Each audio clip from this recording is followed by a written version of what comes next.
What would I do differently if I was rebuilding my portfolio? Yeah, rebuilding my portfolio, I'd do it, man. I'd do it a few different ways. One, I wouldn't have bought properties that cash flow at $100 or less.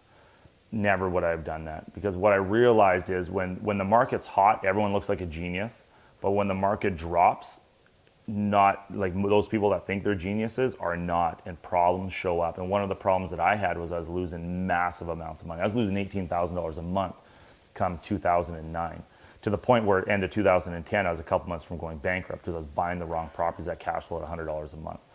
So if I was rebuilding my portfolio today, I would, one, I wouldn't have so many. I would have stopped probably around 20, 25. I think that's the perfect number. Actually, 12 to 20 would be the perfect number. For me, it'd be 20 to 25. I would buy purely on cash flow and mortgage buy down. And my cash flow would have to be a minimum of $500 a month, minimum $500 a month.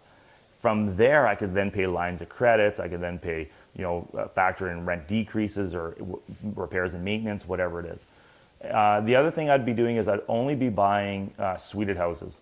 Now, suited houses, I got like dozens of these things in fourplexes, dozens of them.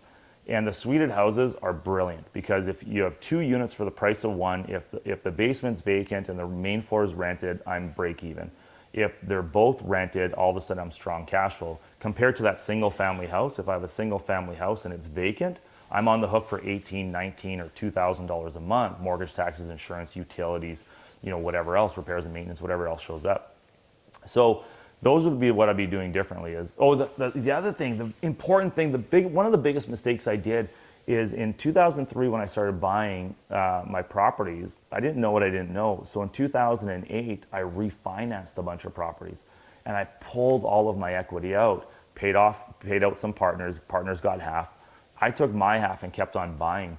By 2010, when the market dropped at that global recession, I was so leveraged out on my properties that it almost bankrupted me, to the point where going forward, all we do is mortgage buy down. I'm doubling payments. I'm doing 20% payments every year on a handful of properties. My goal is to get my properties clear title right now. That was not my goal at the start. My goal at the start was just to be leveraged out as much as I possibly could, which I did successfully, and it almost killed me. So the the other thing that I would add to that is don't refinance your properties. Just hold the course. After 8 years, look at selling it. If it fits, keep on going. If it doesn't, liquidate it, buy 2.